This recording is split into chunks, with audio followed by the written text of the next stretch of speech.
Hello and welcome, ladies and gents, back to the channel. I am your host, JayNotion, and we are at the end of the Journey to the West. Black Myth Wukong has come to the end. We've done everything. We've done all the side quests. I remembered in the last stream that I didn't do the horse NPC quest. Remember that? So I actually, earlier today, I had a brief hour on my lunch at work, and I just thought, I need to get it done. I need to know that it's done. So I literally just teleported to the previous area, the volcano bit, went and freed the horse guy, got a Black Thunder or a Dark Thunder spell, and that was the end of his quest line. So it was done. It was a nice and easy trophy. So he is done. It's all done. All NPC side quests are done. I did the pagoda one in the last stream with all the captains, all the spirits, all that sort of thing. We've done all that. We made a huge amount of progress, but it was a 5-hour stream yesterday, so you probably didn't expect me to be back so soon, but I am here because I just want to finish this amazing game. I want to see what happens at the end. I want to get rid of the Shell of the Great Sage, which is the final boss, and this is going to contain huge spoilers, guys. This is the last section of the game, so you're going to see the very final boss, the phases of the final boss, and one of the endings. There was a bit of a spoiler-filled stream at the end of the last stream, and I probably should have warned you, so sorry if any of you have watched it and gone, hang on a minute, what's all this? It's kind of sections of the end, but in the last stream, we basically fought, what's his name, Urshang or Erlang, the divine person that you fight at the beginning of the game. We fought him, and there's a few little prerequisites you've got to do in order to be able to fight him. Basically, you've got to clear every single secret area in each chapter. There isn't a secret area in chapter 3, I believe. I think it's 1, 2, 4, and 5. There's no area in chapter 3. So yeah, or it might be 1 actually, I'm not sure. But one of the chapters doesn't have a secret chapter in it, a secret area. So you have to clear all of those, defeat all the bosses in said areas, and then in chapter 3, there is a martialist that you have to fight. There's an NPC. And once you beat him, you get the Spellbinder ability. So once you get that, you know you've done the quest. You have to do that and the side areas that I mentioned in all the secret areas. Then you go back to the Great Pagoda, which I think is chapter 3. And you go to the murals. There's massive tapestry stuff on the wall. You'll see the little Buddha guy sat at the back of the room. You need to go to the back of the room, and then he transports you to the Mountain Way, or Way Mountain, or something like that. It's basically an area where you fight Urshang or Erlang, whatever his name is, the divine ass kicker, and it was a hell of a fight. He gave me a run for my money big time. I think I was stuck on it for a good hour, maybe an hour and a half. But once we finally beat his first phase, you move into, and I'm not going to spoil too much, but you move into an amazing second phase of the fight.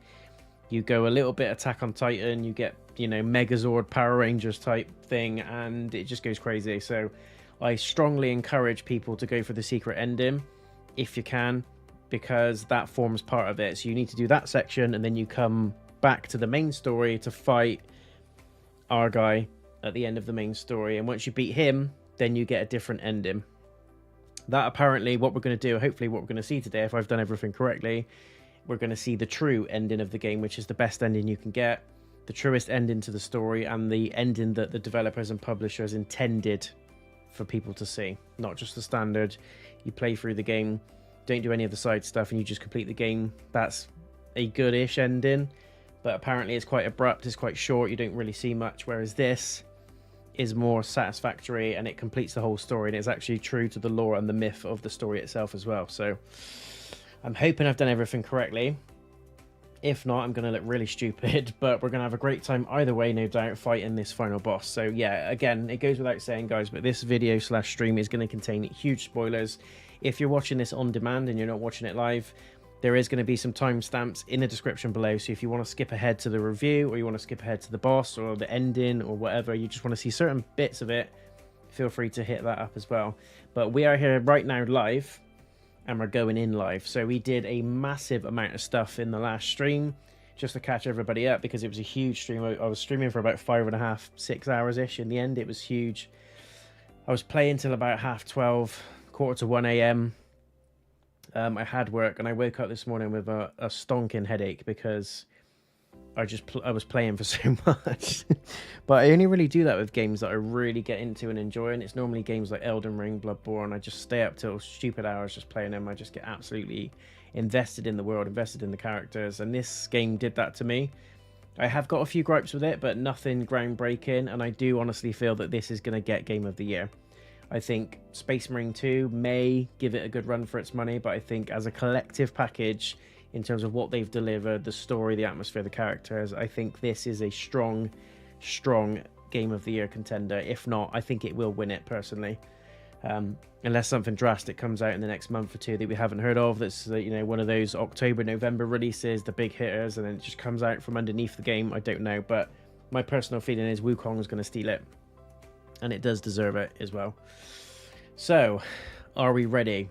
So, as I was saying, and I got sidetracked again, in the last stream, we completed the end of Chapter 5. We fought the Red Boy, and then the absolutely amazing Raksha King, or Yaksha King, whatever his name is. Got blades coming out of his elbows. It was an amazing fight. Didn't take us too long to do it, about 4 or 5 attempts. Once we got the moveset down, it was fine. And that's pretty much the story for most bosses in this game. Don't panic, be patient, and learn the movesets. It is Souls-like in some form, but I would say it's more forgiving than a Souls game. You don't lose anything when you die.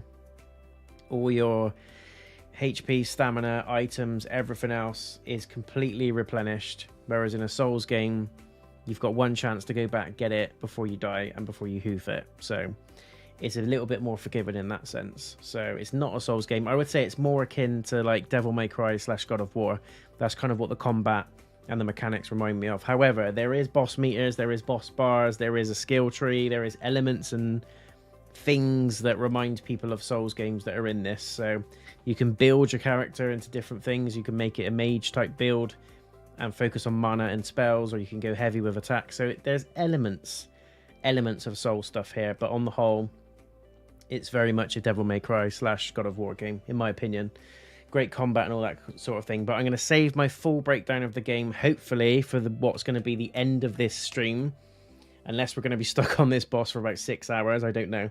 But I think it won't take us too long, maybe an hour, maybe 2. Famous last words, but we're going to aim to do the final boss, and then we'll do a review post cutscene, credits, ending, all that sort of thing. So again, if you're watching this on demand, if you want to just jump straight to the review, you've seen the ending, you've done your own ending, you want to just hear my thoughts on it, jump ahead into the timestamp description below. So last stream we did, like I said, the Red Boy, the Yakshasa King, I think it's called. Then we moved into Chapter 6. Chapter 6 is basically a boss gauntlet.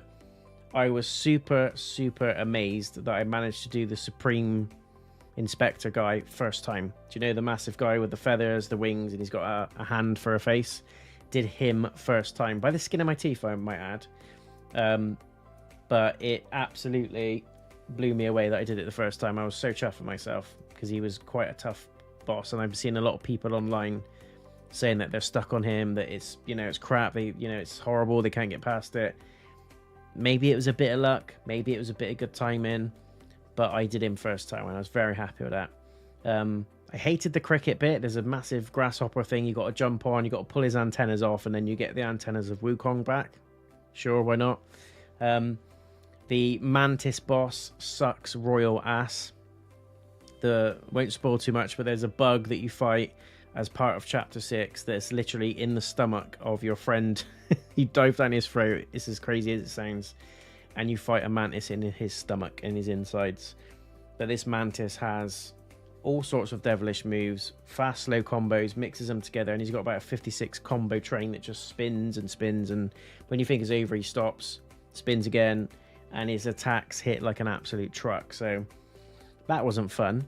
But we then fought the secret boss. So as part of the secret ending, or the true ending, we had to go and fight my man Ershing, whatever his name is, Erlang, him, and he was an epic fight. Very tough because he's got a stagger bar, and it's the only boss in the game that has a stagger bar, I believe, apart from some of the end ones we'll talk about in a minute. But he was really tough. Loads of flashy anime stuff, loads of like throwing icicles at you, lightning, teleporting. He was absolute nails, so he took me quite a while. but the way he went down was comical, and I've posted some of the highlights of that fight in the YouTube shorts and on the highlight clips on Twitch, if you want to check that out as well. It's probably already in your feed, you may have already seen it, who knows. But that's just some of the highlights. And then we got to this section, which I'm not going to spoil for anyone that's going to play it and hasn't seen it yet, but we're basically at the end. We've gone through like a little memory section. We're approaching Wukong. We've got all of Wukong's armor. We've got his staff. We're approaching the end, and we've got to fight the Shell of the Great Sage, which is basically Wukong's memory from the past, part of what remains of Wukong. It's the only thing that's there. And he basically goes nuts. First phase is okay-ish, but the second phase, he just goes nuts. He actually stole my gourd as I was like healing. I popped the flask. He literally immobilized me, took the gourd off me, drank a bit of it, and then threw the gourd at my head. And there was bits where I was trying to do like pillar stance. He grabbed my stick from underneath me, pulled me out from pillar stance, and then hit me on the head with the stick. And I'm like, come on, you're just toying with me now. So there's really sort of fun in-game cutscenes in that respect as well. It's hard as hell, I think. But if I'm honest, there's only probably 4 bosses that I've really sort of sat here and gone, these are really hard. This reminds me of like Souls bosses. All the other bosses have a strategy. They have a cheese, or they have... It's just learning their moveset. I think on the whole, the combat's quite forgiving. You can take quite a few hits. You do have quite a lot of space to heal, whereas in Souls games, quite often, you get hit once or twice and you're dead, and that is it. There's no room for error, whereas in this game, you've got a dodge mechanic. There's no block, but there is a very forgiving dodge mechanic. You can jump as well, and it's a little bit more forgiving for people that are trying to get into the Souls genre. So I think it's a bit more tamer than a Souls game. But there are 3 or 4 bosses that really pushed me to my limit, and I'll talk to you about those in the review as well, and also what my favourite bosses were. But without further ado, are we ready? It is time, as Rafiki said. JMC is in the chat. Hello, my friend. How you doing? Welcome everybody to the stream. Indeed, I'm going to make this stream count. Absolutely am, JMC, because it might be 30 minutes because we're at the last boss, or it might be 30 hours. So if it's 30 minutes, I need to make it count. How's things going, JMC, anyway? What is good in your world? Hello to everybody else who's watching live or at a later time. You're all welcome. Welcome also to the new subscribers and followers, both from Twitch and YouTube. We've got quite a decent bump up in the followers recently. I think that's probably down to the shorts content.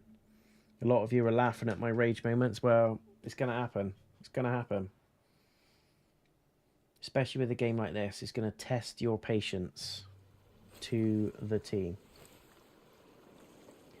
I have to be honest as well, I've done a little bit of switching around because I think this boss is going to need slightly different tactics. So first and foremost, I'm going to try and rely more on my spells in this fight. The fan is going to be invaluable because it just stun locks him to hell, and it basically gives you about 10 seconds of free hits.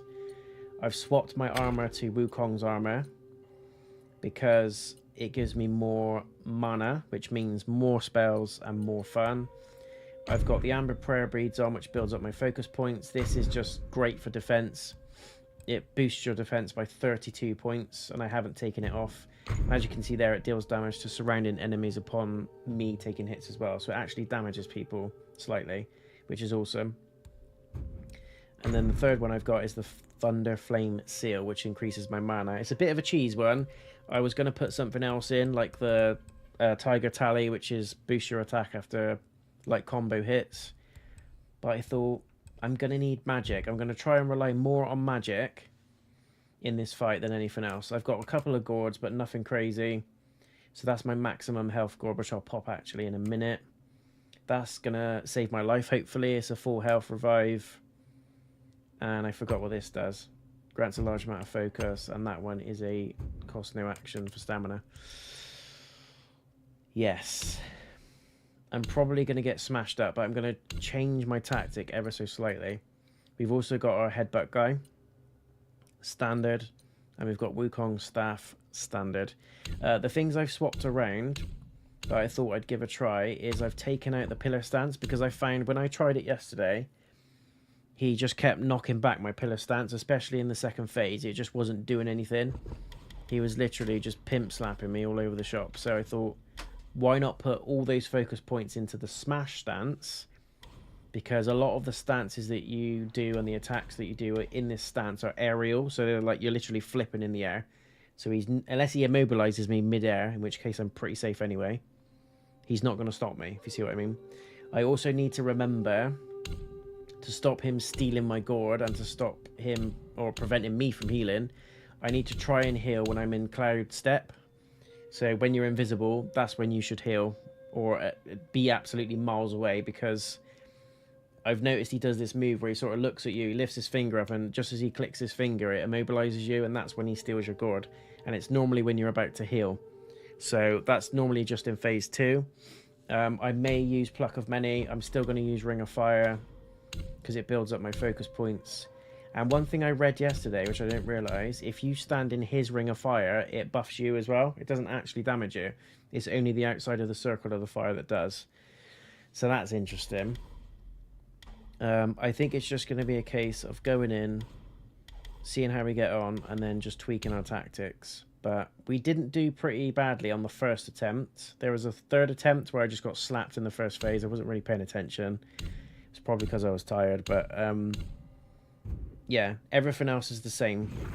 I've got the Stone Monkey Summon, which is hopefully going to do some decent damage. And I think that's it. What spells have we got? What spells have we got? So we've got Ring of Fire, Cloud Step, Pluck of Many, and our transformation is Stone Monkey. So we're going to see where it goes. Let's do this. Everything is good. Planning on posting something later on. It's been over a month since I've posted anything, including community posts. Oh, that's all right. You're allowed to live your life. It's fine. Don't worry about it. But interested to see what you're posting, JMC. Is it gaming or book related? Can you give us a little bit of a preview? So yeah, I woke up this morning with a massive headache because I was streaming for like 5 or 6 hours yesterday. I had to take some tablets, everything. That's like, it's so my industry before. I didn't sleep for very long. And then I thought, I've got to do more of this game. I have to do this game today. I've got to complete it. That's my thought process behind it all.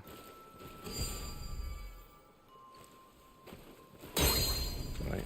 Are you ready for me, sucker?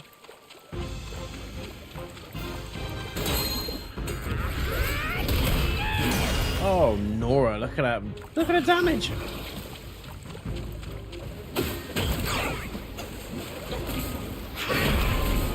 I deserve that. And that, and that, and that.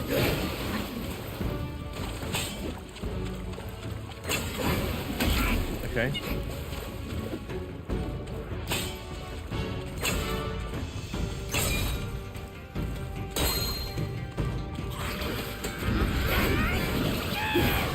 He dodged it. No way.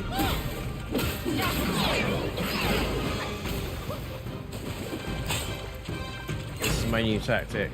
Focus points.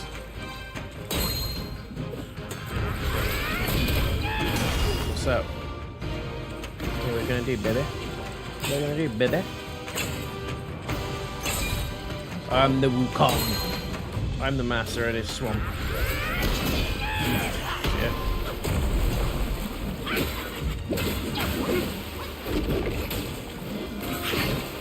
No.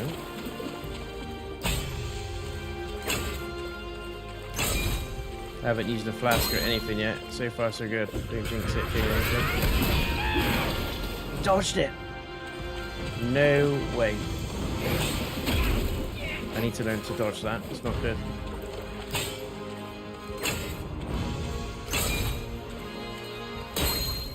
What's up, baby?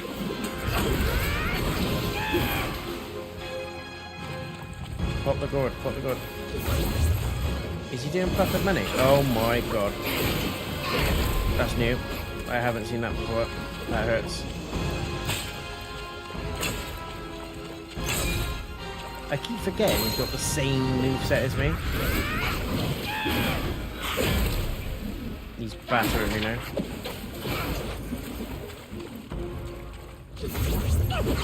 Come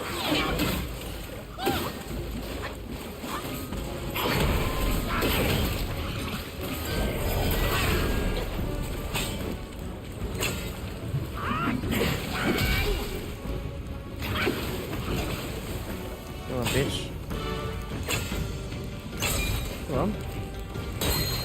Oh, really? How did he dodge that? Teach me your ways, master. Oh!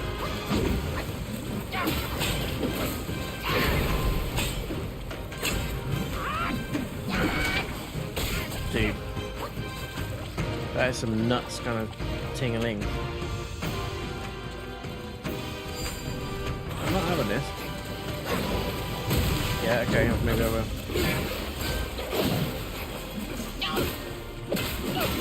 What? I do okay.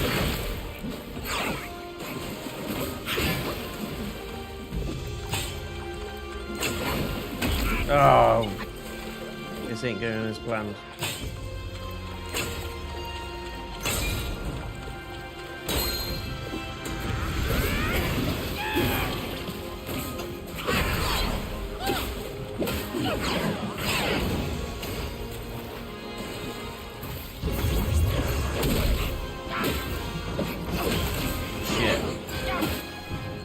Okay, second phase. Music. Music's good? No music? Oh, it's about music. Let's see. Sorry. Just twigged. My brain was like, we're continuing the conversation. That's cool. I'll keep an eye out for it. He's stealing my relics.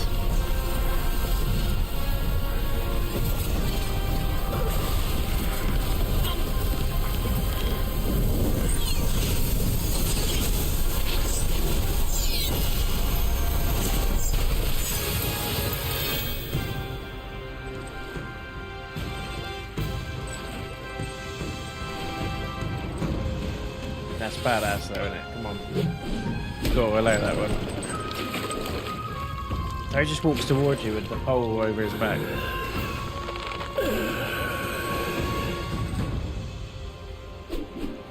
Come on! Let's be having you.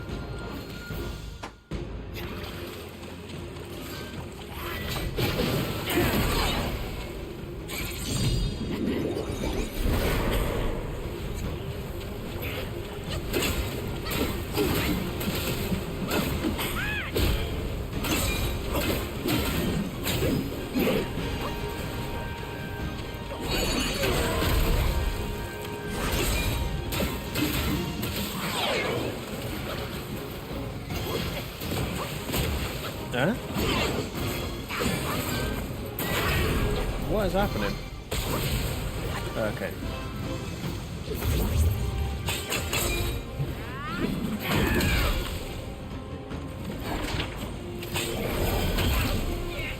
Yeah, that's cool. Oh shit, he's immobilized me.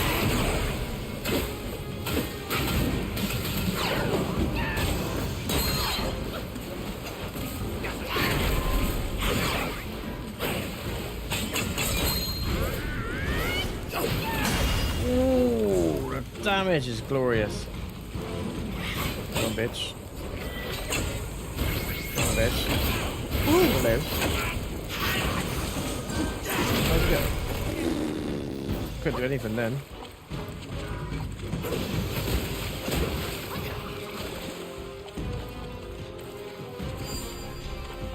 That should help.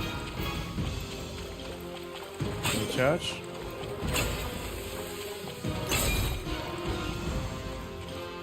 Hang on, what's my extra focus for?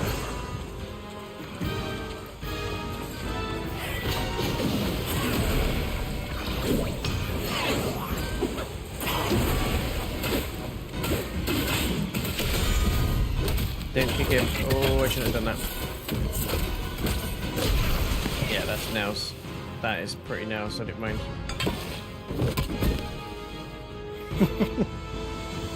Yes, my own music.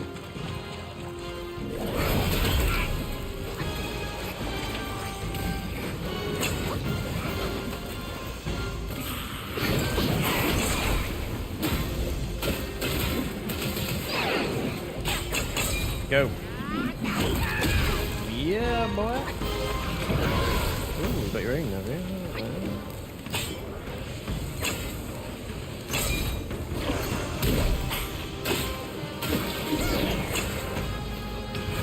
Whoa, he's got his little glide back.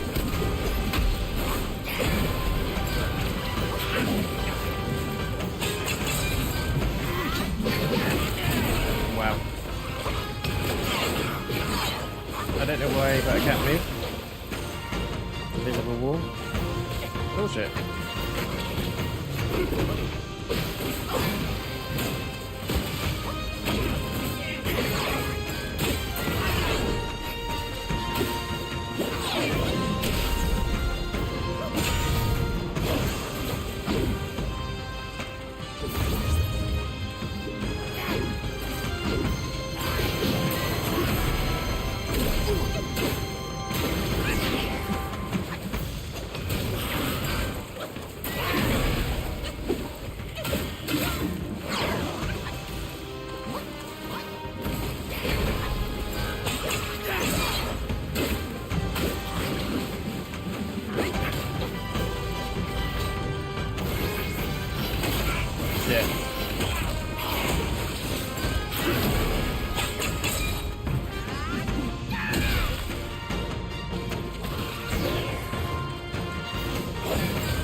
Yeah, that's what's up.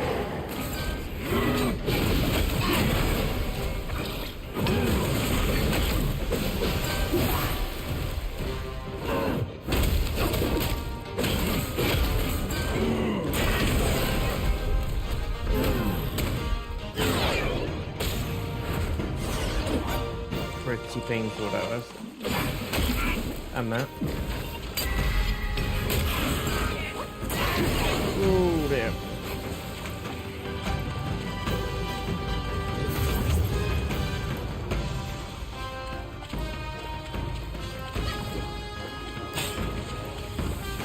What happened to my fourth focus thing? I don't understand why I haven't got that.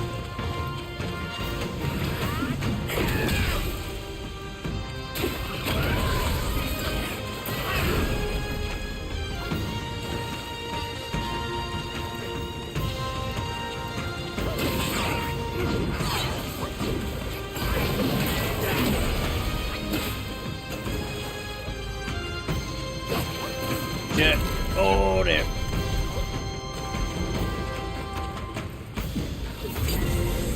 Oh, no.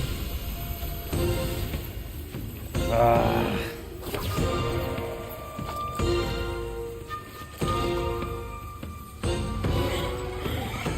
I don't understand how I got the fourth focus point and now I have it. He stole my drink, the little shit. Oh my god. I don't know if he actually uses the gold or whether it heals him or what. Let's have a look. No, I don't think it did. Weird, isn't it?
Oh, he's taking me for a ride.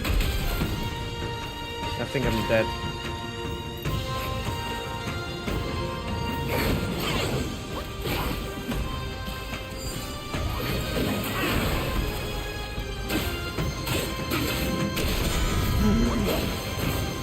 No!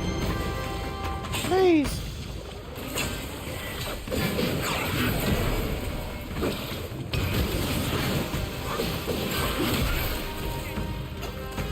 for this. It's monkey balls. Come on, first time! Please! Yes! Come on! Come on! First time on the second day. It wasn't that difficult, you just need to learn his moves, We did it, guys. We did it. We beat him.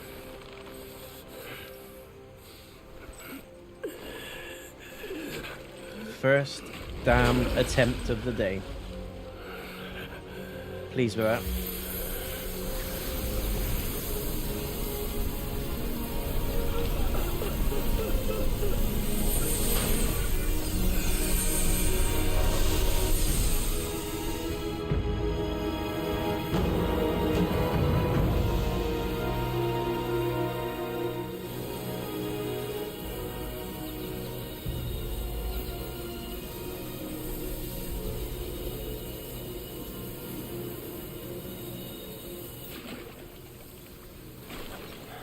We did it. We did it. Just gonna put the fan on. It's a bit hot. Ah, so good. So good. You must have heard tales about him. Some say he helped Tung Monk fetch the scriptures, was granted Buddhahood, and stayed on Mount Lingshan thereafter.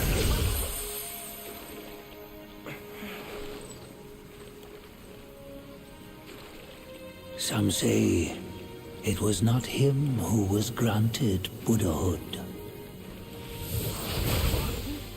The real him was already dead on the journey to the west.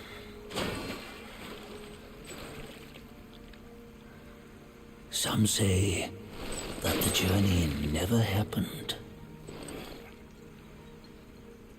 He is nothing but a monkey who lives in some storyteller's tall tale. No, not having that. Not having that version. No way. But now, you will hear a tale which no one has ever known. So have you freed him?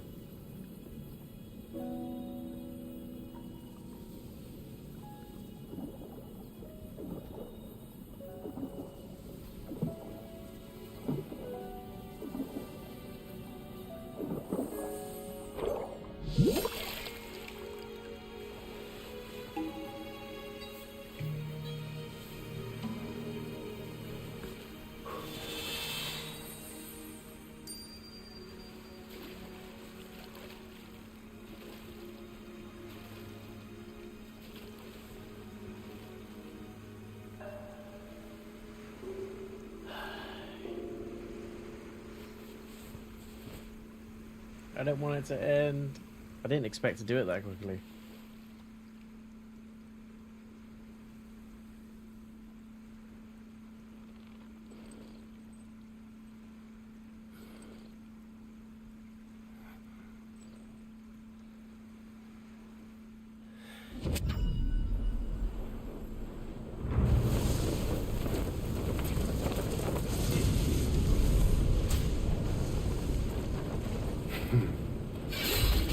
What does it matter if you become a Buddha? That headband has always been on your head. Keep those eyes wide open. Watch me rip it off and break free. Soon, Wukong. When you defied the Celestial Court, I had to seal you beneath the mountains with my immense power. Yet, after enduring punishment, you embraced the dark, uplifted good against evil, and subdued Yaoguais throughout the journey. Yeah. For your contribution, I now bestow upon you the title of Victorious Fighting Buddha.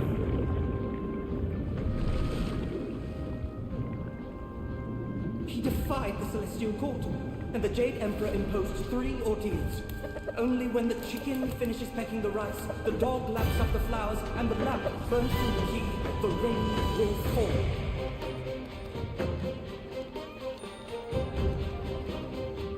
We so need this in an anime.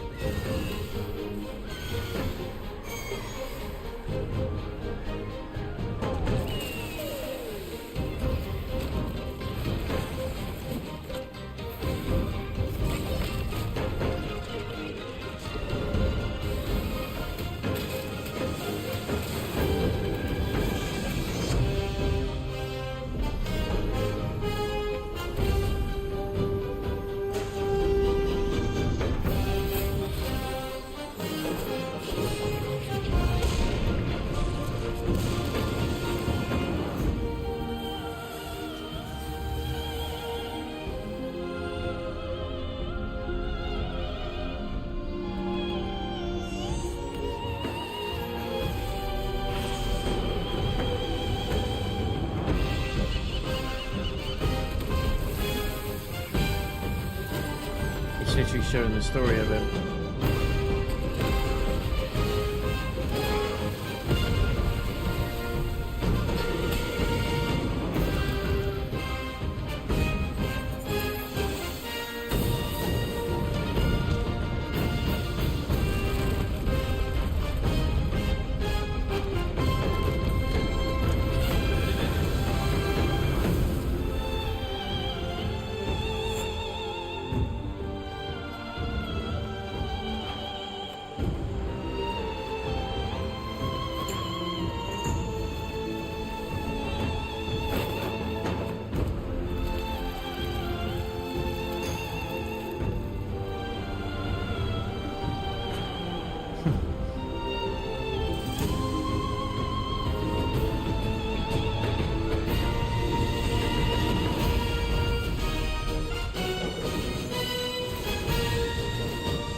Bottoms up, brothers!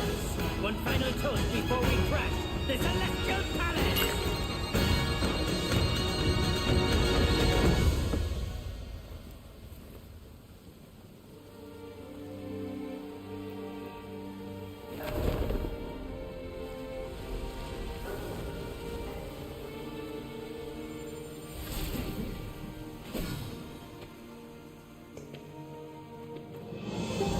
Such a cool character.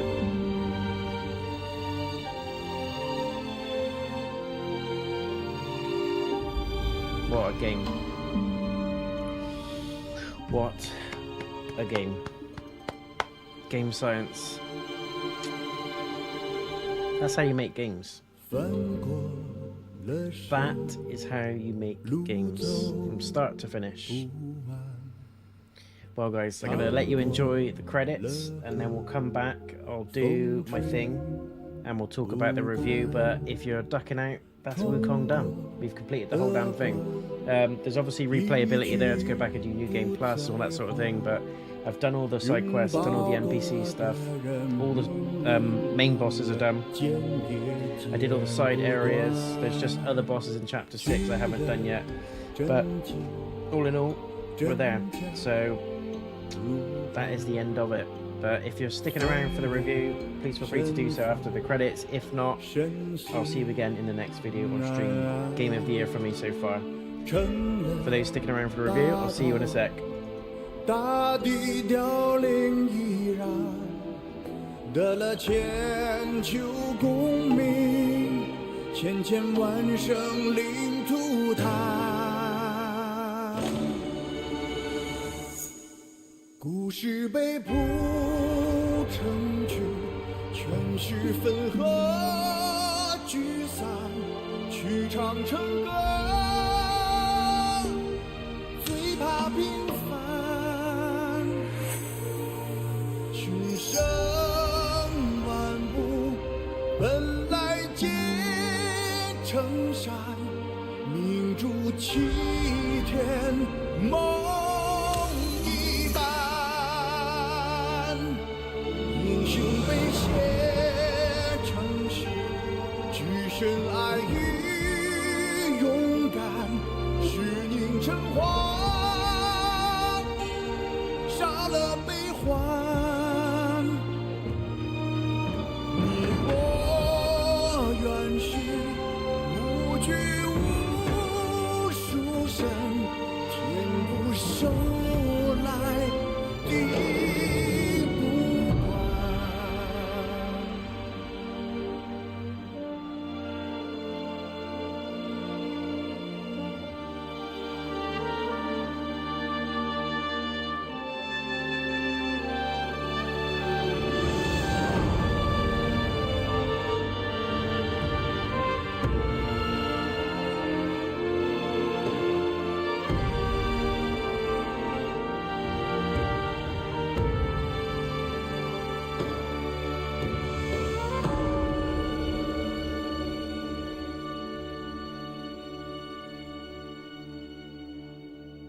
肉化成土，埋葬背叛，骨烧成灰，涂抹苦难，血兑成水，淹没所有呐喊，惊魂炼成了胆，从此尝不出心酸。故事被谱成曲，全是分合聚散，曲唱成歌，无需平凡。众生万物本来皆成山，齐天梦一般，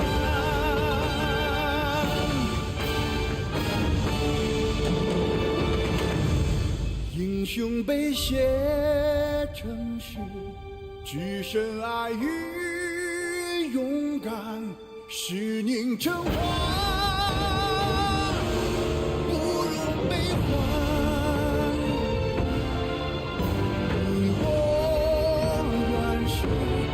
有情有与人，天地不平，心不甘。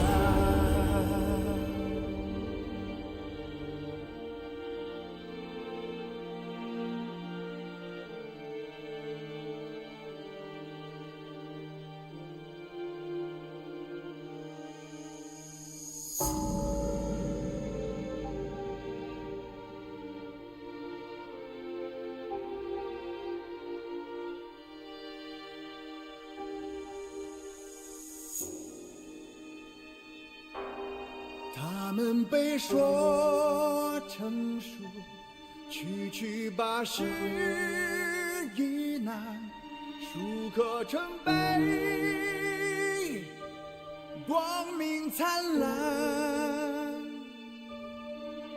试问有谁在打破万空，不堕轮回？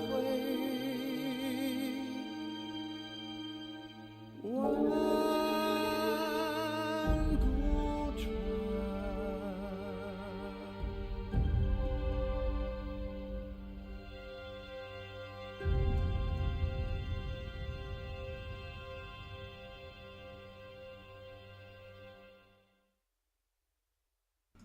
What more could you want in a game? Do you know what I mean? Epicness. Epicness. And we're done. And we're done. So, as you can see here, we can enter a new cycle, the destined one. You can now enter a new cycle and embark once again on the extraordinary journey to the west. In the new cycle, you will inherit the levels, talents, armor, weapons, spells, vessels, transformations, and spirit skills obtained in the previous cycle. However, be aware that story progress and the related key items shall be relinquished. Prepare yourself for the adversaries you shall encounter on this expedition will pose even greater challenges. Similar again to Souls games in that they'll have more armor, more health, and hit harder probably. What a game. What a game. Well, ladies and gents, it's done. Let's go into the review section. So that I do this with every sort of full game playthrough that I do. And we need to give this game a bit of justice. So there's a lot of heat out there at the minute for the game. Let's just touch on that quickly, that people are saying it's too difficult. I mean, it is in bits, but I don't think it's as hard as the likes of Dark Souls, Elden Ring in certain parts, even Bloodborne. Do you know what I mean? There's tougher games out there. So don't just dismiss it on rumour. Just try this one for yourself. If you get to chapter 3-ish, halfway through 3, and it's still super hard for you, then just take the game back. But I think if you give it a chance, you'll do fine. I think the first chapter is dead easy. I didn't really have a problem until I got to the end of chapter 2. That's when, for me, the difficulty ramped up massively. One of the things I would say, though, is that make sure you explore all the side areas and all the side content before, as much as possible, going forwards with the story. I know a lot of people just want to get in, they want to follow the main objective, they want to fight the boss, get to the next bit, learn more about the story. But this game rewards you for exploration. It also rewards you for leveling up, grinding a little bit, fighting the side content bosses, because within those bosses, not only do you get the experience, which you can spend your sparks on levels, stronger skills, even up in your health, stamina, mana, all that sort of thing. All that aside, certain bosses drop very special items or skills or spells that will make your main journey a lot easier. For instance, at the end of chapter 2, you fight a, what's his name, Wind Guardian or something like that. It's basically a massive rat that summons sandstorms, and he's an absolute pain in my ass. I got stuck on him for a good 2 hours. It's probably, apart from the Tiger Vanguard, he's probably the one boss in the game that I actually really got stuck on. And I found out after I beat him, and I read up on it, and I thought, was that really hard? Is everyone struggling on that boss? And they are. But apparently, if you explore some of the side areas in chapter 2, there's an item called the Wind Tamer, and it's a vessel. And basically, the power of that vessel is that it dispels all wind and tornado type spells. So his big gimmick was wind and tornado type spells, and the item that you find dispels all of that. It makes him an absolute laughing stock and a joke. So then it's just learning his attacks and dodging them. And he's quite slow, quite methodical, because he's a massive big rat. So he's quite easy to defeat once you learn to get around his moveset and stuff like that. But the Wind Tamer spell, or vessel, had this thing where it stopped all the wind spells and all the big hitting stuff that he was doing to the character and taking off chunks of my damage. It stops all of that. It dispels all of it. You literally take his biggest power away from him, and then it just makes the fight apparently an absolute joke. I was one of the hardcore people. I did it without the Wind Tamer. I defeated him, but honestly, it's not worth the pain. So what I'm getting at is, make sure you thoroughly explore each of the chapters, explore each of the areas. It awards you for looting, exploring, fighting side content bosses, going inside dungeons, going inside and looting chests. And even when you think something's not reachable, there's probably a reason for it. Either you're not looking hard enough, or there's a different path to get to it, or you just haven't unlocked the means to get to it yet, i.e. you haven't unlocked the shortcut door or wherever it is. So don't give up on it. It pays to be inquisitive in the game. So, you know, make your life easier in the main story. There is no difficulty setting either. You can't swap this to easy. You can't put it in story mode. This is just the game. Very similar to games like Bloodborne and stuff, where you just load the game up, it throws you in, and the difficulty is the difficulty. Like I've said multiple times, though, I don't think this game is stupidly hard. I think there's games out there that are much harder than this, and there's bosses out there that are much harder than this. There are some bosses, which I'll talk about in a minute, that gave me an absolute run for my money and really had to test my concentration, my skill, my hand-eye coordination, all that sort of stuff, and really think about the spells and the things that I was using going into the fights. But all in all, you can pretty much do the same tactic, as long as it's a solid tactic, i.e. mine was pillar stance. I used it most of the game, leveled it up to the max. My tactic was cast Ring of Fire, because it boosts your focus points when you level it up to a certain point. stand on pillar stance, get full focus points, and then just whack big hits on the head with pillar stance, and it used to take off silly amounts of damage. Not only that, it stuns most enemies as well. So that's kind of how I got through the game. You can do smash stance as well. As you saw at the end there, I changed from pillar stance to smash stance because I tried pillar stance in the yesterday stream, and like I said, he just kept blocking it and stuff like that. Whereas in this one, he was dodging more. I wasn't getting hit. He was just getting out of the way of it, which was frustrating. But I'd rather he just dodged and I didn't get hurt. Whereas when I was using pillar stance, there was times when he would literally deflect it, hit me back straight away, or there was an animation where he grabbed the staff from underneath me, hit me with it, do a combo, and I couldn't break out of it. It was just one of those things that I got stuck in. So that's part of the tactic why I switched. And there's loads of moments like that in the game where you're really thinking about, is this working? Should I use a different vessel? Should I use a different spell? Should I change my stance? And the game encourages you to approach things in different ways. Again, in Souls-like games, normally there's one real tested and proven strategy to a boss. Most people do the same thing and follow it just to get past the boss. There's very little often ways, apart from Elden Ring because it's a bit more open world, there's very often not many ways other than the way to beat the boss, if you see what I mean. There's a bit of luck, there's a bit of skill element in there as well, but more often than not, it's you have to do this is how you defeat that boss, this is how you do damage to it.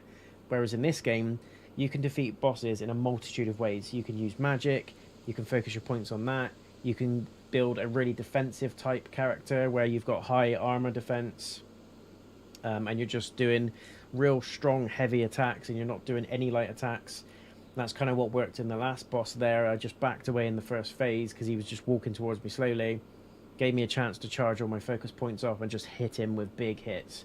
Second phase, not so much. I had to be really careful because he got faster and quicker and more sort of uncertain in terms of his moves, and he still absolutely hit like a truck. But on the whole, similar sort of tactic worked. So there are different ways to approach different bosses, so don't let it discourage you guys. If people are out there saying that this is hard, it is, but it's also as hard as you make it. Don't go into the same boss doing the same thing, getting killed over and over and over and over, because then you surely must then look at him and go, I've been on this boss for hours. I've seen some people online say that they've been stuck on a boss for days, like literal days. I'm like, what's that old saying? The definition of stupidity is doing the same thing over and over and expecting something different to happen.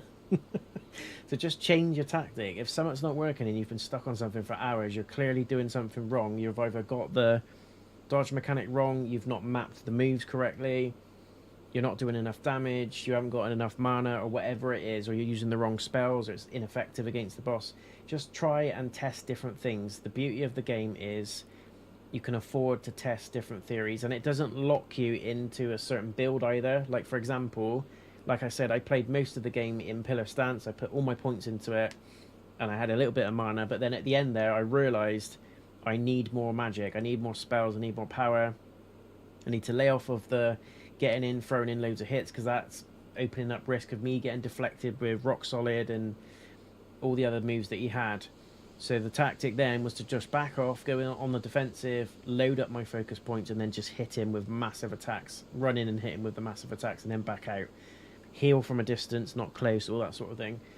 And there's probably a load of different ways that people have done that boss. I've seen online that some people have done it through the Spellbinder ability, where you literally just cancel out, the ability cancels all your spells, you can't summon anything, but it ramps your attack power up massively.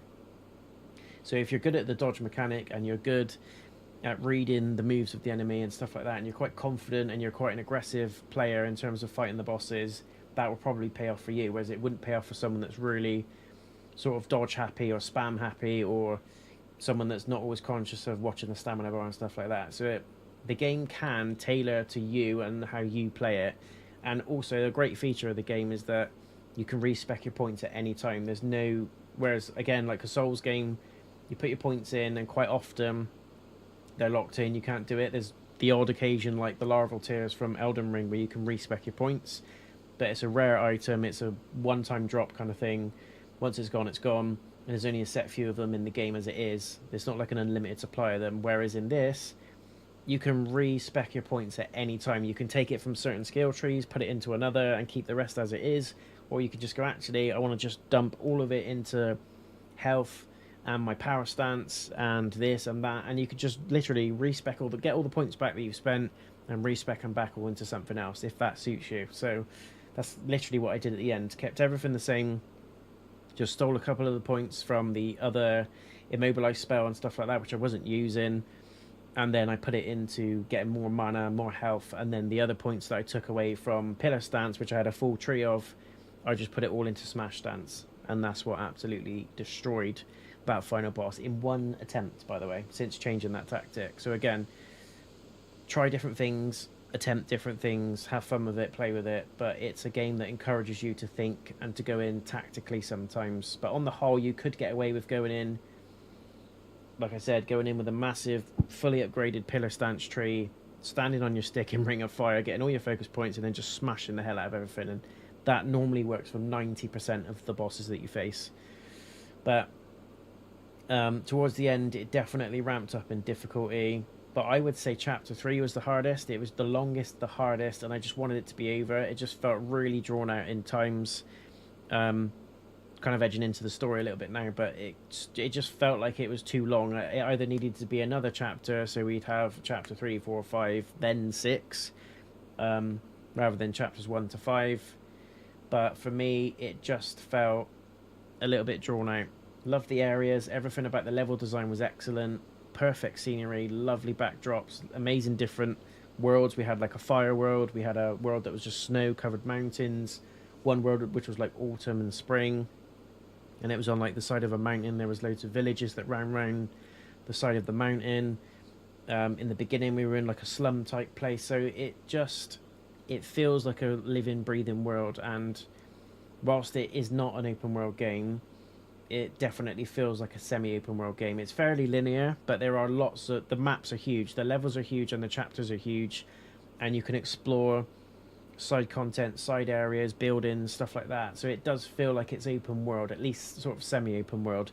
The one thing I would say that is a bit of a gripe, this game does not have a map, and it needs one. In sections, especially Chapter 3, it's hard to get your bearings and work out where you're supposed to go. At times, you get that gold sort of fluttering noise, and it's kind of your waypoint, and it shows you where the next main checkpoint is, or the next main objective. What is it called? The Essence checkpoint. But most of the time you'll be running around trying to work out where you've got to go, what you've got to do, who you've got to speak to. It doesn't come up saying next objective, speak to Wukong and blah blah blah, and it's like, where is that? Where's the waypoint? There's no like HUD either. There's no HUD at the top that's got like a little marker on it that tells you at least you're going in the right direction. It's none of that. So I'm a bit like, it at least needs some sort of guidance system, whether that's a HUD, whether it's a map, whether it's a radar, whether it's just you press a button and you do that little flashy thing, and then you just see like a gold line that goes towards an area. It just needs something that guides you in that way, because I got quite lost at times and a little bit frustrated through not having it. Also, in terms of quests, I would love a quest tab. Just have a little tab that's got all the NPC quests that you've started, where you are, and again, where you've got to go, what you've got to do.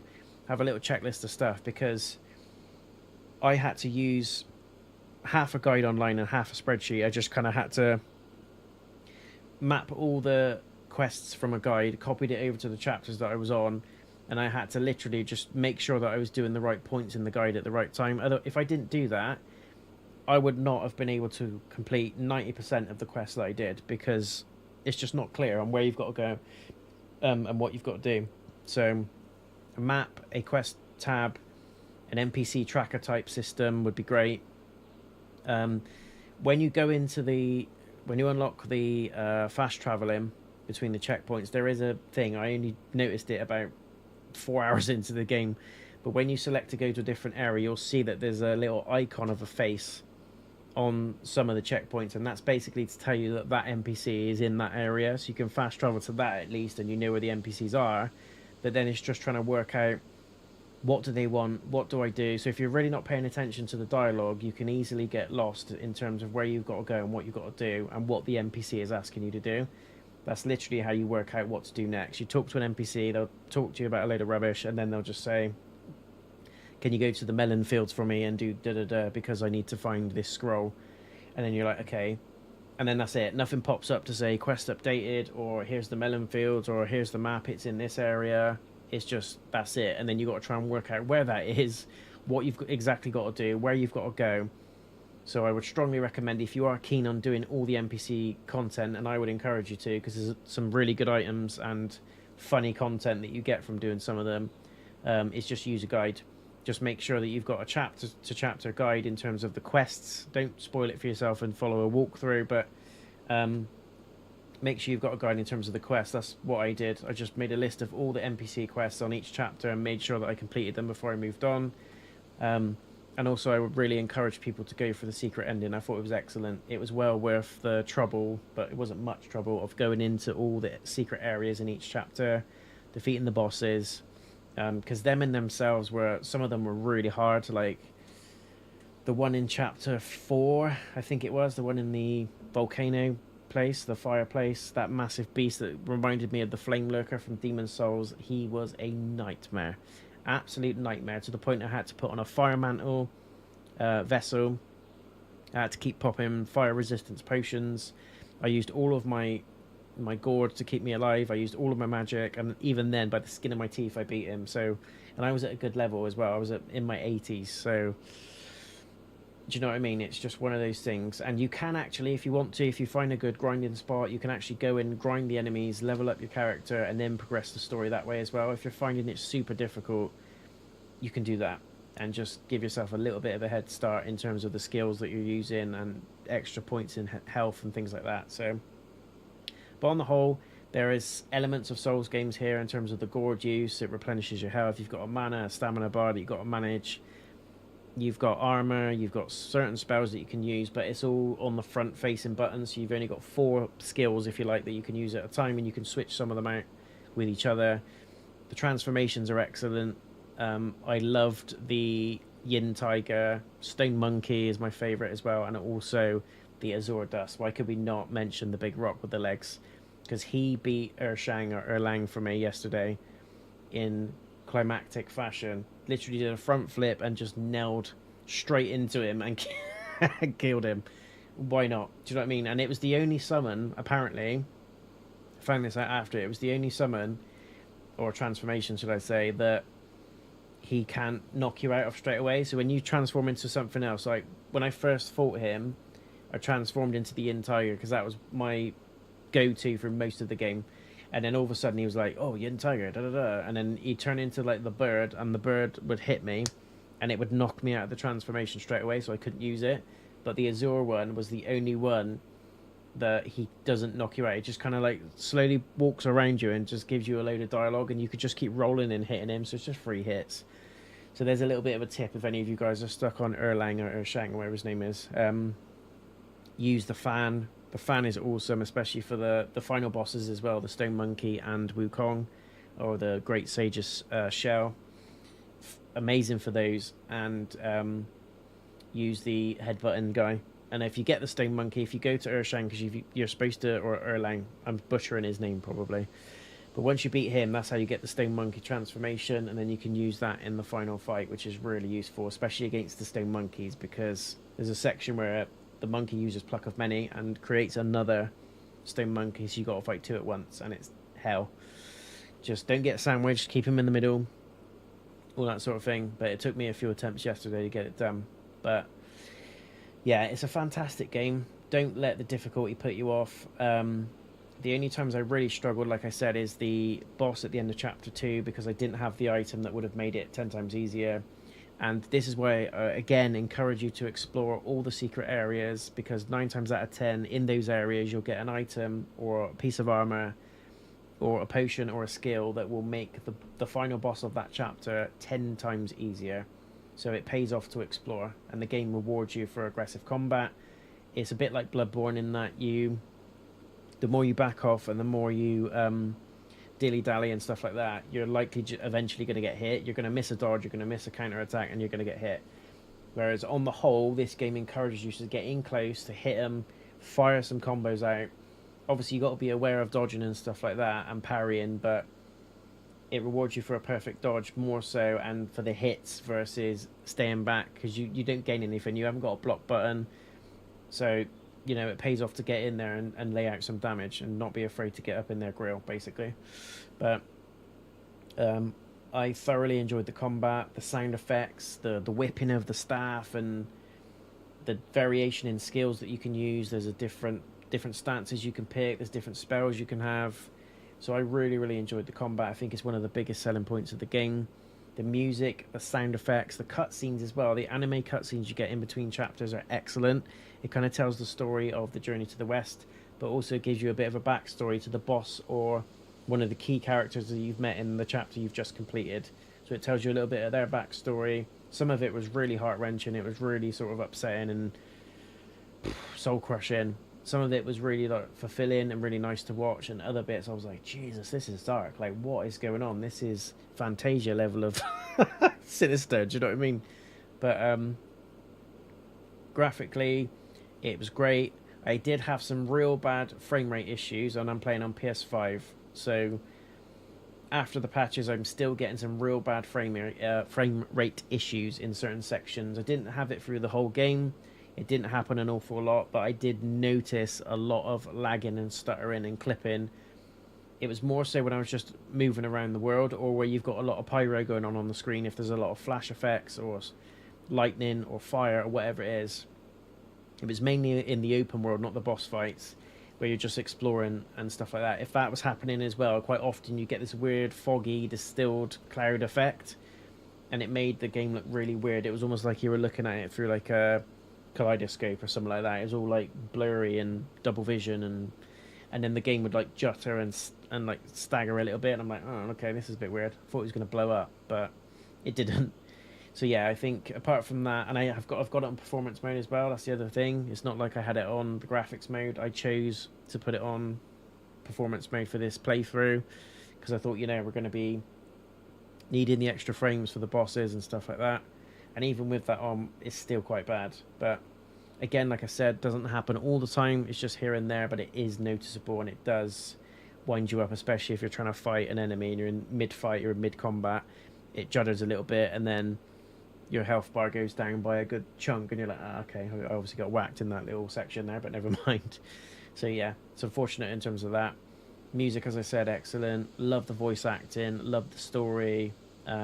Massively invested in the Journey to the West now. I was reading up and watching a lot of videos on this before I bought the game, so I know quite a lot about it already, but just to see it play out, and how they've just delivered the story in their own way and also added their own flair to certain elements of it as well is excellent. Wukong's an amazing character. There's so many, even Baji is Baji or Baji, whatever you say his name, is excellent as well. Yin Tiger's just mean and nasty, and just like, got that husky voice. You've got the monkey, the fox, sorry, that does all the medicines for you. You've got Long, who does all the harvesting, and he's got a real like funny like squeaky voice. But there's the Buddha as well. I forgot about the little Buddha guy. There's just so much. There's just so much to think about, and when you reflect on it all, it is an epic journey. It's an epic experience, and if you've got patience for it, I think you guys need to experience this one. There's a reason why people are raving about this, and there's a reason why people are ranting about it, because it's an excellent game. I personally think it's going to get Game of the Year. If I was to give it a solid rating, it's probably a 9 out of 10. It's a near perfect experience for me. The only things that let it down, like I said, we need a map, we need a quest tab. Some of the difficulty in certain sections just unnecessarily spikes, and there's no reason for it. There's no rhyme or reason. And obviously the frame rate and the juddering issues are still unfortunately quite present in the game. But aside from that, everything else is perfect. And if those things were there or fixed, or they might patch them later on, who knows. If they bring in a map, if they bring in a quest tab, if they bring in some additional settings and things, and they tweak the juddering, this is a perfect game. It's an absolutely perfect game. I've heard and seen people buying PS5s, especially in like China, just to be able to play this, and I don't blame them, because this on its own is an absolute selling point for the PS5. It's fantastic. It's really, really good. You can get it on PC as well. It's available on Steam at the moment. You can't get it on Xbox. I don't know if it is going to be on Xbox. They haven't said. And unfortunately, at the moment, it's only a digital purchase. However, this only cost me £55, which I think is absolutely worth that price tag.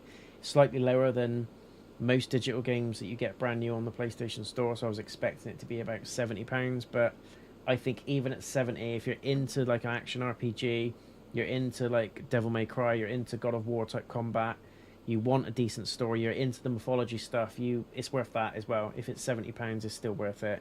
Don't pay anything more than that, but luckily this game isn't out there for £70 or more anyway, unless you're obviously buying a deluxe edition or whatever. But I think it's amazing. I really, really enjoyed the combat. The only bosses I struggled with, like I said, going back to my earlier point that I went off on a little tangent on, is end of chapter 2 boss, the Wind Guardian. The Tiger Vanguard was hell. I think that was chapter 3. Was it chapter 3? Chapter 2 it might have been. It was a side area that I didn't need to do. That tiger that stands in a forecourt full of water or blood, and he's basically got a katana of death, and he just wipes my ass with it. It's just unbelievable. That was a big kick up the balls for me. What else comes to mind? The Mantis in chapter 5, my lord. The Mantis in chapter 5. Although it took me only about 5 attempts, it pissed me off. There's no need to just like pull together 20 combos and slow fast. And one of the shorts that I put together on Twitch and on my YouTube channel is that exact moment where I lose my shit and I start saying, what is this? Why is it doing this so fast? I can't recall exactly what I said, but I went off on one. So that was another hard one. Apart from that, Ershang or Erliang, the guy that looks like Liu Bei from Dynasty Warriors, the guy you fight at the very beginning of the game as Wukong, he was a nightmare in the first phase. The phase you fight him after, the second phase, you got to fight the 4 Heavenly Kings. That was excellent. Love that. I'm not going to spoil what happens in it if you haven't seen it. But if you've watched my last stream, you'll see it. It's towards the end of it. That was amazing. Whole set piece around it. Very God of War, very in your face, very anime, and I loved it. But that first phase was a nightmare. But I didn't actually enjoy the fight in itself. It was a spectacle. He had amazing sort of skill, power, the music throughout the whole game, and the bosses in particular. The music they have is fantastic. But I really, really enjoyed that. And the music that we just had in this fight with the Great Sage's shell. That was wicked as well. So all in all, it's a great experience. But straight away, that's 4 bosses out of what? 60, 70 bosses that I've probably fought in this game that I had real trouble with. Just about 4 or 5, and admittedly I have got some Souls experience. I've done Bloodborne, I've done Demon Souls, I've done Dark Souls 1. I haven't played Sekiro yet, but I've done Elden Ring, so it might give me a bit of an advantage, I guess. But the combat, I would say, is more akin to the latest God of War, and in some ways Devil May Cry. If you like that fast-paced combat, or you like that hard-hitting combat, over-the-shoulder stuff, that this is for you. And if you're familiar with those types of games, you'll get to grips with this quite easily. Like I said, it's more forgiving than the Souls game. It's not as hard as a Souls game. There are elements of it, don't get me wrong, that really do make you sit there and go, this is a Souls game. I'm getting my ass kicked. Like, what am I supposed to do? The amount of times I say, what am I supposed to do? You could probably put it on a t-shirt in this playthrough, but I wasn't stuck on it for hours or days on end. So my advice to anyone that is stuck on something in this game for hours or days on end is just switch up your stuff. Switch up your points, switch up your tactics, change your armor. There's always a piece of equipment, item, skill, spell, transformation, whatever it is that will make your life easier in that boss. So don't be afraid to test different things, respec your points, and just have fun with it, and just test and learn, basically. A lot of it is just learning dodge mechanics. A lot of it is just learning when to dodge, at what point, and just dying over and over again until you learn the moveset. Once you've learnt the moveset, you know when to dodge, when the hit windows are, and that's pretty much rinse and repeat for most of the bosses in the game. Some of them are BS, some of them just spam unlimited combos, but you know, you'll get lucky hits, you'll get windows in, and again, like I said, don't be afraid to try other stuff. And if you get really stuck, just reach out to me. I'll try and educate you on what worked for me. I'm not an expert at the game by any means, but I found most of the bosses that other people found really difficult, I did first time or within the first couple of times, and then other bosses like Yellowbrow, for example, everyone online was saying Yellowbrow was solid, really, really hard. I did him on, I think, 2 or 3 attempts. It's live, I'm not bullshitting. It's a previous stream that I've done. I think I did him on 2 or 3 attempts. It wasn't hard at all. Again, it was just learning about his spells, his AoE attacks, when to dodge, what to dodge, can you jump over it, what spell hits him the hardest, all that sort of thing. It's a test and learn game, so have fun with it and enjoy it. Don't get locked into, I have to just go in and fight, I should be able to just go in and defeat this boss. It's not like that. It's not like a Souls game. You have to be willing to change your stuff, change your tactics, and just experiment and have fun with it, because it's a great game. Very, very good game. So yeah, it's a 9 out of 10 for me. Very solid experience, guys. Thank you so much for watching. Hopefully I haven't waffled too much, but hopefully I've also sold you on the fact that this game is worth a play and it's worth a purchase, because it is awesome. Gutted it's finished. I probably won't be doing a new game playthrough. I might go back in the near future and go do some of the side bosses. So if you want to continue to see that, let me know. But I think for me, the Wukong experience is done. I thoroughly enjoyed it, but there's no replay value, I don't think, for me personally. The good news is they're going to be doing some free DLC, which is going to be in 2 parts. There's 2 big DLCs that they're planning. So already the game's going to have life in it, and it's going to have a life cycle. So I'm really looking forward to that. But Wukong is done. All that aside, Wukong is done, and I'm really, really pleased that I got to experience it. It's an amazing, amazing game. Good for all you Xbox people out there, because you're missing out. If you've got a PlayStation or a PC, play it. It's the highest rated game on Steam to ever grace Steam, which is nuts. It's still got one of the highest player counts and recurrent player bases on Steam by number. People are buying PlayStations just to play this game. Every man and his dog is streaming it, playing it. All the YouTubers are looking at it and saying this is the jam, and it is. I personally think it's going to be Game of the Year. It's my personal Game of the Year, which I didn't think I would say, given that I absolutely loved Final Fantasy VII Rebirth. Final Fantasy is my franchise. I love it. But I would be honest, if I was sat here now, I'd be honest and say that this has overtaken that spot for me personally. Obviously, Space Marine 2's out. I haven't played it yet. That's got some great stuff going for it as well, apparently, and a lot of people have said that's going to be Game of the Year. I think we got some tough contenders. I'm enjoying Astrobot as well. Completely different genre, different package, and you know what you experience. But if I was to sit here honestly now and think about all the games that are out, all the games that I've played, all the games that I'm going to play, I would still say Wukong is the one. It's my Game of the Year, and I think it will be the Game of the Year when we come to the end of it. Unless, like I said, something big comes out in the next month or 2 that we didn't see coming. It might sideswipe it, but I cannot see that happening, personally. And they deserve it. Game Science has done an amazing job on this. It's not a huge team of people. I think it's kind of classed as an indie game of sorts, which is just nuts, because it just goes to show you, if you put enough passion and effort into your games, you can deliver amazing games. And it went quiet, didn't it, after that introduction? People, I can remember seeing it like what the equivalent of E3 was, like a state of play or something online, and it was like, oh, this looks weird. It's like a monkey man with a staff. What's that about? And it's obviously the era of like Chinese or Korean, Japanese games that are coming in, these Asian games that are just absolutely smashing it at the moment. You've got Wukong, Phantom Blade Zero's coming out. There's just tons that are... There's others as well that I just can't even think of. That there's so many in the pipeline that are taking the market by storm, and they deserve it. They've put so much passion into the game. You can tell that they're passionate about the subject matter, the characters. They've spent some amazing time on the music and things like that. The cinematography is beautiful. The set pieces are amazing. The level design's excellent.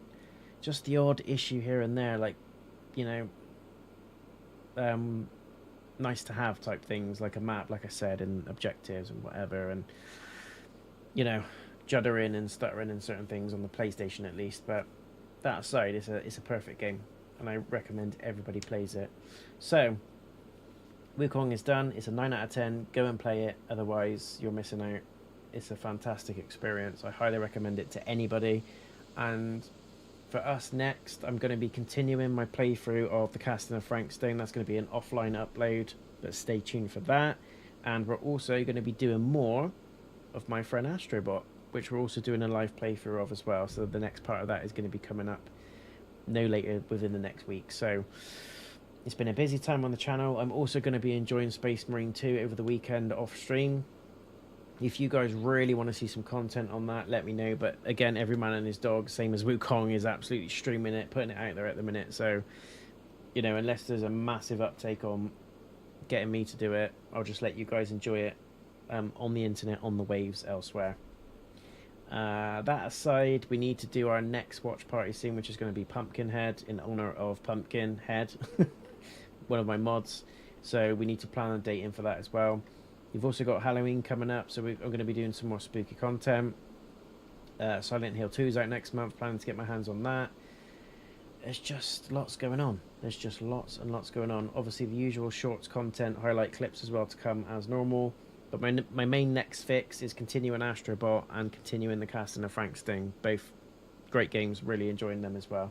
So that is me dialing out, guys. I thank you so much for watching, for staying tuned through the playthrough. If you've been here since part 1 and you've watched every single video or been a part of every single stream at some point, hats off to you, because some of them were long ass streams, 4 or 5 hours plus.